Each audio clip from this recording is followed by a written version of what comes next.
네, 지난 시간에 우리 제사에 관한 문제를 말씀을 드렸고, 제사는 곧 하나님 사랑을 표현하는 방법이었다는 말씀까지 드렸습니다. 그리고 이제 우리 두 번째 시간은 그 이웃 사랑 이야기가 되는데, 다른 말로 하면은 사람 사랑, 하나님 사랑 내지 이웃 사랑 혹은 사람 사랑하는 건데, 이 사람 사랑, 이웃 사랑의 맨 첫 번째 주제가 뭐냐 하면요, 음식을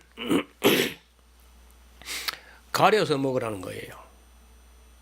그게 레위기 11장이에요. 아까 지난 시간에 우리가 레위기 1장부터 10장까지는 했잖아요. 나답과 아비후가 다른 불을 가지고 하나님께 제사하다가 타 죽은까지가 이제 레위기 10장까지 끝났고, 11장 들어서면서 당장 무슨 얘기 나오느냐 하면은 이웃 사랑으로 넘어가는 그 첫 관문에 맨 먼저 음식부터 가려서 먹으라는 거예요. 음식을.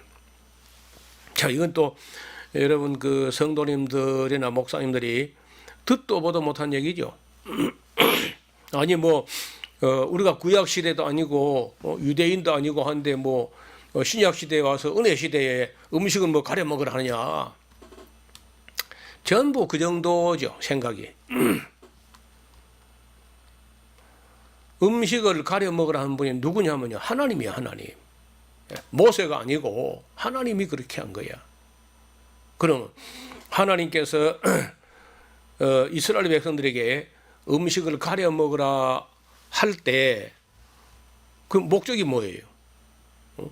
음식을 가려 먹으라 한 이유와 그 목적이 뭐겠냐고. 그거 우리 건강하기 위해서 우리 잘 되라고 가려 먹으라 한 거 아니에요? 그러면은 아니 우리 잘 되라고 우리 건강하라고 음식 가려 먹으라 하는데 그건 뭐 기분 나쁘다는 거예요. 자, 저는 이런 이야기를 신학교 들은 게 아니고 저뿐 아니라 여러분 교회 담임 목사도 음식물 이야기를 신학교에서 단 1분도 강의를 들을 수가 없고 강의하는 교수도 없고 과목도 없습니다. 레위기를 만져보도 안 하고 다 졸업하고요. 음식물 같은 거는 언급 자체도 안 해보고 끝나. 그러니까 목사님들 모릅니다. 음식을 가려야 되는지 말아야 되는지 전혀 모르는 거예요. 신학교 안 다루니까. 그럼 노회나 총회 같다라 노회나 총회도 안 다뤄요. 그냥 뭐 알아서 먹으면 되는 거예요. 알아서. 근데 성경에는 가려서 먹으라 되어 있어요. 근데 우리 기독교 개혁주의 복음주의가 성경에 한 거는 그 유대인 보고 뭐 구약 시대 하는 거지. 은혜 시대, 신약 시대 와서 우리가 뭘 음식을 가려 먹냐. 대한민국 목사 100명 중에 99명은 똑같은 생각해. 99명 더 됩니다. 1000명 중에 999명 정도가 그 정도 이야기할 것이고, 음식을 가려 먹으라 하는 사람은 저하고 에스라 하우스 성경 강좌 와서 정말 성경 공부를 제대로 같이 해본 사람들, 그 많지도 않은 사람들이 아마 음식을 가려야 된다 하는 인식을 하고 들어 이제 강의를 하고 하지. 일반 신학교 나온 목사들은 뭐 99.99%가 다 신약 시대는 아무거나 다 먹어도 괜찮다. 예, 뭐 아무거나 다 먹어도 지옥은 안 갈 겁니다. 또 그렇다고 뭐 아무거나 다 먹는다고 저주받거나 그렇지도 않았다고 봐요. 그거 왜 가려 먹느냐? 음식을 공부를 해보면요 가려 먹게 돼 있어. 저 아내는 식품 영양학을 전공한 사람이고, 저도 이 음식에 관한 이야기, 건강에 관한 이야기를 20년 넘게 연구하고 공부하고 책도 내고 했어요. 그래 공부를 해보니까 100번 맞는 말이야. 가리라는 말이. 아무거나 다 먹어도 된다는 그런 근거는 신구약을 다 찾아도 존재하지 않습니다. 있으면 여러분 이 밑에 댓글을 달든지 저 메일로 혹은 에스라 하우스 공개 질문방에 질문이 있습니다. 방에 질문하세요. 제가 답을 다 쓸 테니까. 그리고 또 여러분들 저와 함께 이제 이 문제는 나중에 특강으로 또 한 번 더 공부할 텐데 하고 나면은 음식을 가리는 게 이렇게 중요하구나. 아니 나중에 음식에 대해서 공부를 하고 나면요. 음식을 가리지 않으면은 신앙 자체도 거의 안 돼요. 나중에. 그냥 머리도 나빠지고 피도 더러워지고 건강도 깨지고 그냥 아무것도 아닙니다. 불신자와 똑같고 또 음식을 아무거나 먹으면 성질도 못 되져요. 성경이 말하는 음식을 가려 먹으면요. 성품도 온유해지고 온화해지고 겸손해지고 그래 돼요. 그래서 11장에서 음식을 가려 먹으라는데 제가 여러분 잊지 않게 하기 위해서 제가 가끔 이렇게 예화를 듭니다. 여러분 이리 봐요. 이게 11장이죠? 젓가락. 11장. 그래서 암기가 잘 안 된다 할지라도 우리나라 사람들은 식사할 때마다 젓가락을 가지고 식사하잖아요. 그러니까 젓가락 들 때마다 레위기 11장에서 먹어라 했나 먹지 말아야 했나 생각을 해보시라고. 저는 레위기 11장에서 음식을 가리라 한 거는 뭐 당연히 가려야 되고 지금은 그보다 몇 배나 더 가려야 돼. 왜냐? 모세가 레위기 11장을 기록할 당시에는 지금부터 3,400년 전이어서 오염이 안 된 세상입니다. 환경도 오염이 안 되고 그 식품을 대량 생산, 대량 가공, 대량 보관, 대량 유통하고 자본주의의 욕심이 또 오염되지도 않고 그런 시대이기 때문에 레위기 정도만 먹어도 충분히 건강할 수 있어요. 그런데 지금은 레위기 정도 규정하고는 안 돼. 레위기 시대에 없던 식품 첨가물 이런 것들이 너무 번복이 되어서 오기 때문에 이거 음식을 가릴 줄 모르고 아무거나 그냥 뭐 맛있다고 먹고 뭐 편리하다고 먹고 이리 하다가는 뭐 희망이 없습니다. 그 가문이고 교회고 민족이고 다 희망이 없어요. 반면에 음식을 가리면 지금도 희망이 있습니다. 세상 끝날까지. 뭐 쉽게 해볼까요? 내가 먹은 음식을 가지고 내 젓가락, 숟가락, 내 포크를 가지고 내 몸을 만드는 거예요. 내 입으로 먹은 게 내 몸이 되니까 별 수 없이. 그래서 우리 건강에 있어서 음식이 좌우하는 영향력이라고 하는 것은 제가 보기로는 60% 내지 70%입니다. 음식하고 관계된 게 우리 건강에 있어서 건강 요인 중에 건강과 질병의 요인 중에 음식과 관계된 게 식인성이 60에서 70%. 물론 뭐 사람마다 좀 차이가 있을 수 있어요. 그만큼 음식은 중요해. 그러니까 머리가 나쁘다. 그건 당연히 음식 때문에 그렇습니다. 공부가 안 된다. 당연히 음식 때문에 안 됩니다. 성질이 못 되었다. 거의 음식 때문에 그렇습니다. 암이 걸렸다. 거의 음식 때문입니다. 중풍 걸렸다. 거의 음식입니다. 고혈압이 걸렸다. 당뇨가 걸렸다. 거의 다 음식에 관계 있습니다. 그리고 음식을 잘 가려 먹으면요. 병도 안 걸리고 암도 안 걸리고 치매도 안 걸리고 고혈압도 안 걸리고 당뇨 안 걸리고 120세를 살아야 되고 또 지능지수 IQ는요. 평균 120은 넘어야 돼. 혈압도 120, IQ도 120, 혈당도 120, 수명도 120. 그래서 120 클럽에 들어가야 돼요. 그 정도의 정상이에요.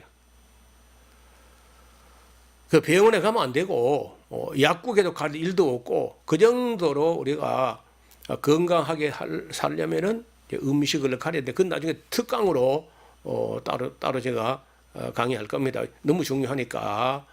일단 11장에 금식 규정이 있는데 거기서 먹지 말라는 거는 당연히 먹으면 안 됩니다. 지금도 그렇고 영원히.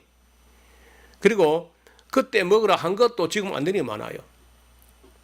그것도 이제 특강 때 따로 이제 구체적으로 제가 준비된 말씀을 드릴게요. 12장에는 산혈이 맑아지는 기간을 이야기해요.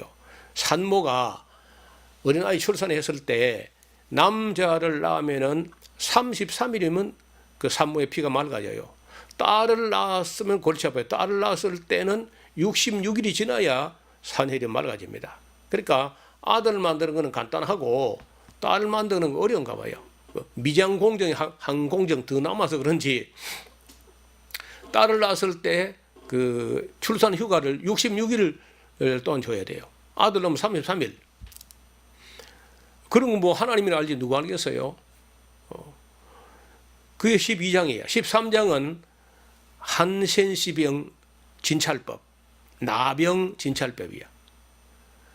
14장은 나병이 나았을 때 정결케 되는 결례, 절차, 정결 예식, 그걸 결례라고 해요. 결례, 깨끗게 되는 예식, 정결 절차. 15장은 성병입니다. 다른 말로 유출병이야. 남자나 여자가 성기를 통해서 피나 고름이 계속 흐르는 그런 병이 났을 때 어떻게 진단하고 어떻게 처신할 것인가 이런 걸 15장에 다뤄요. 여기까지가 이제 식품과 위생법이 레위기 11장부터 15장까지인데 이걸 피하지 않습니다. 지금도 그대로 지켜야 되고 그 이상을 지켜야 돼. 이거 왜 피한다고? 왜? 이걸 피한다고 함부로 아무거나 사니까 우리 건강이 나빠지고 머리가 안 좋고 피가 더러워지고 온갖 병 다 걸리고 그래요. 뭐 지옥은 안 갈 겁니다. 그래도. 그 다음에 속죄일 규례가 있어요. 16장에 속죄일 규례가 나와요. 17장에는요, 피나 동물의 어떤 피나 지방, 동물성 지방을 절대로 먹지 마라. 달리는 쓰려니와 결단코 먹지 마라. 그런데 우리도 한국 다 먹어. 피도 먹고 기름도 먹고 뭐. 여러분 그 삼겹살 그 뭐 3분의 1 기름 3분의 1이 더 되겠죠. 절반은 기름이야. 또 그 쇠고기를 사오면은 마블링 대리석처럼 하얀 기름기가 송송하게 된 거 절대 먹으면 안 됩니다. 기름 다 짜내버리고 기름 다 발라내고 빨간 살코기만 먹어야지 동물성 지방질 절대 먹으면 안 돼. 그 다음에 피, 순대, 선지국 그런 거 먹으면 성질부터 더러워져. 일절 먹으면 안 돼요. 물론 먹어도 지옥은 안 갑니다. 자, 16, 17장, 18장은 성윤리. 성윤리가 18장, 19장에는요, 사회윤리, 기독교 시민윤리. 암기하기 좋게 하면요, 성윤리가 윤리의 18번이다. 그리 하고, 19장은요, 19살 되면 고등학교 졸업하고 일반 사회에 나가니까 사회윤리. 윤리를 가르치는데, 예수님께서 산상보훈을 말씀하실 때 그걸 갑자기 어디 하늘에 갖고 내려온 게 아니고 레위기 19장을 가지고 그 조금 더 업그레이드한 강의가 산상보훈이야. 레위기 19장, 18장, 19장을 업그레이드한 교훈이 산상보훈이라고. 더 강화해요. 옛사람에게 이렇게 하라 하는 정도 너희가 들었지만 나는 너희에게 이르노니 하면서 항상 한 수준 더 높게 더 엄격하게 가르칩니다. 이런 것도 여러분 담임 목사가 언급한 일이 없잖아요. 레위기를 모르니까. 그 다음에 20장 사형제도입니다. 이래도 안 되고 저래도 안 되고 아까 말씀드린 대로 죄를 짓는데 과실 이런 게 아니고 어쩌다가 한번 단순 과거형으로 일회적으로 이런 게 아니고 의도적이고 계획적이고 의도적이고 계획적이고 지속적이고 반복적이고 고의적이고 이런 고범죄로 고의적으로 범한 죄 이런 죄는요 절대 용서가 안 되고 제사도 안 되고 반드시 때려 죽여라. 사형 해놓은 사형. 영원한 격리. 사람으로 더불어 같이 살아갈 수 없는 사람이 있다는 거예요. 그걸 사형제도에 붙이는데 이게 참 목사에게 부담스러운 일인데 다행히 정부가 그걸 가져갔습니다. 사형제도는 교회가 할 수가 없어요. 목회자가 사형 판결을 내가지고 집행하려면 굉장히 부담스러울 텐데 정부에서 그 부담되는 걸 가져가줘서 얼마나 고마운지 몰라요. 21장은 제사장들 처신하는 규례, 제사장 처신 규례. 옷을 입는 것이나 이런 것도 그 세상 사람하고 똑같이 입으면 안 돼요. 예수 믿는 사람들, 성도들은요, 옷도 구별해서 경건하게 입어요. 아담하고 경건하고 단정하게 입어야 돼. 뭐 배꼽티를 입고 다닌다든지 펑크 바지라고 온갖 무릎팍에 찢어져가지고 막 허벅지가 보일락 말락 한다니 그런 거 입으면 안 돼요. 그런 거 다 쓰레기장에 다 갖다 내버려. 그 다음에 이제 21장, 22장에는요, 성물 규례. 제사장에게 돌아가는, 제사장과 제사장 가족들에게 돌아가는 그런 성물, 제물들을 먹을 수 있는 사람과 먹을 수 없는 사람을 규정합니다. 그 다음에 23장은 거룩한 절기, 6월절과 7.7절과 초막절, 기본 절기가 이 세 절기예요. 뭐 6월절은 아시는 대로 우리가 지금 속죄 6월절 예수님의 속죄의 그 6월절 양으로 돌아가시기 때문에 우리가 순환절하고 부활절로 이어져 있어요. 그 옛날 6월절은. 그리고 7.7절은 오순절, 이런 다른 말로 하면 오순절, 그런 절기인데 그 6월절 애굽에서 출발해 가지고 시내산에 도착하니까 50일 만에 도착해 가지고 언약을 맺어서 하나님하고 결혼식 한 날, 약혼식 한 날, 그런 것처럼 애굽에서 나와 가지고 50일 후에 하나님과 레위기라는 언약을 맺었다. 이 언약 맺은 날을 오순절에 그래요. 오순절. 그리고 이제 신약 시대는 그 오순절에 성령이 강림하셔가지고 성령 강림절이라고 해요. 오순절이 혹은 7.7절, 7.749니까 그래서 그리고 이제 7월 15일부터 22일까지 장막절. 이 장막절이라는 말은 초막절이라고도 하고 다른 말로 수장절이라고도 해요. 거두어서 가을에 거두어서 저장했다 이런 이야기인데 같은 명절인데 이름이 세 가지예요. 초막절, 장막절, 수장절이 같습니다. 그 오늘 우리에게는 대체 추수감사절에 해당돼요. 수장절, 거두어 저장했다. 여기 이제 23장이 나오고 24장에는 성막과 제단 관리, 레위 지파 사람들이 상당히 인원이 많았는데 한 지파가 되니까 몇만 명 되잖아요.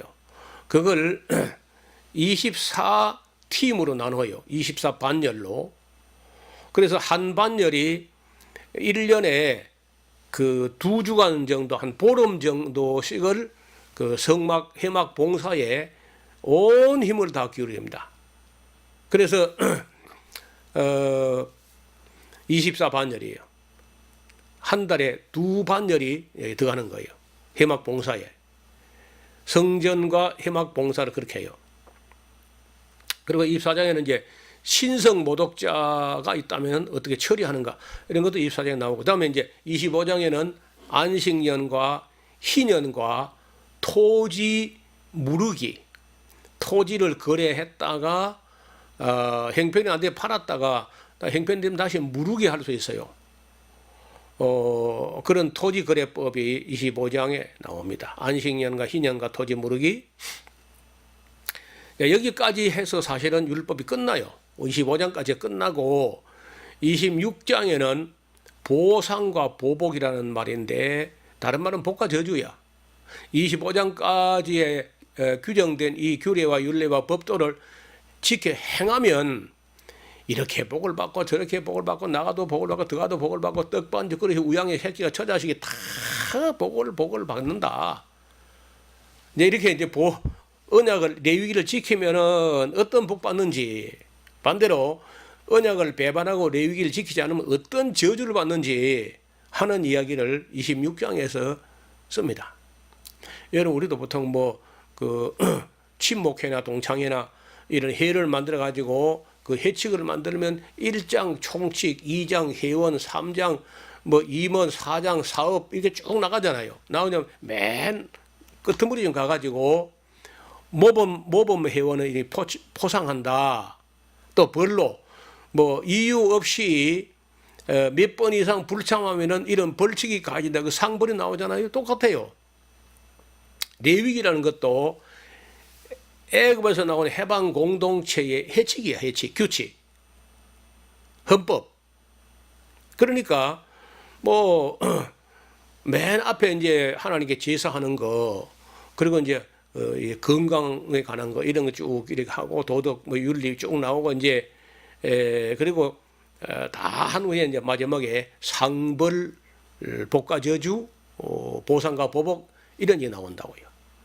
끝납니다. 그러면 그래도 또 이제 부칙에 담을 게 보통 우리 헌법도 전문 몇 조 부칙 이렇게 하잖아요. 이게 레위기도요. 27장이 부칙이야. 부칙이 뭐냐? 부차적인 규칙인데 이거는 좀 쉽게 보통 고칠 수 있고 그렇습니다. 절대적인 게 아니고 조금 덜 중요한 걸 부칙에 담는데 그때 돈으로 해결하는 거야. 앞서서 이제 우리가 서원제 이야기할 때 서원을 했는데 아들을 바치기로 했는데 마음이 그래가지고 그 아들은 못 바치 아까워서 못 바치겠어요. 뭐 할 건데 서울대 보내려고 서울대 보내면 뭐 하려고 삼성에 팔아먹으려고요. 그래 그러면 돈으로 물어내라 할 때 얼마 물어내냐 하는 거야. 얼마. 남자는 얼마 물어내요. 바치기 싫으면 얼마 물어내야 돼. 엄마가. 아들이면 얼마 물어내고 아들 좀 더 비싸요. 딸은 또 얼마 물어내고 또 그 어린아이는 얼마 이게 다 값이 달라요. 그래서 이게 서원했던 걸 대속할 때 돈으로 대속 할 수 있습니다. 안 되는 건 아니야. 그런데 하나님 많이 섭섭해 하시죠. 약속을 지켜야지 중간에 마음 변해가지고 돈 내고 갖다 물어내겠다 하면 하나님 기분 나빠해요. 그래도 이제 자기 싫으면 그만인 거죠. 그리고 레위기가 쉽죠. 그렇게 그 딱따고 재미없는 줄 알았는데 이렇게 어렵지 않게 넘어갔잖아요.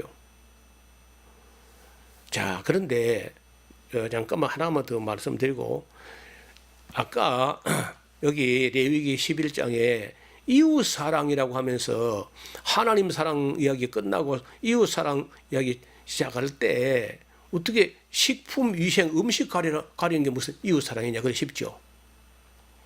근데 가만히 생각해 보니까 그게 맞는 말인 거예요. 또 무슨 말이냐.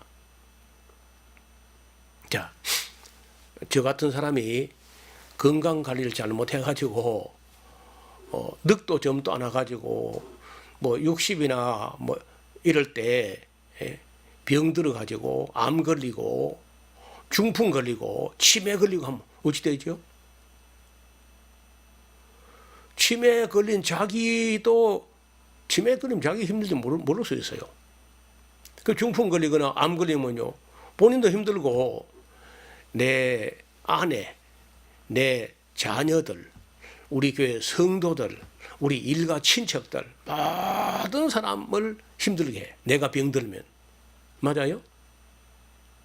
병은 내가 드는데 나도 힘들지만 내 주변 모든 사람을 힘들게 한다고. 그래서 성경이 말하는 이웃사랑이란 말 차원이 이웃을 그냥 먹이고 입히고 이런 것도 해야 되지만 그보다 더 중요한 네 자신 관리 잘하는 게 이웃사랑의 출발이다. 자기 건강 관리 잘하는 게 이웃사랑, 가족사랑의 첫 단추야. 내가 건강한 게 이웃사랑이야. 맞는 말이죠.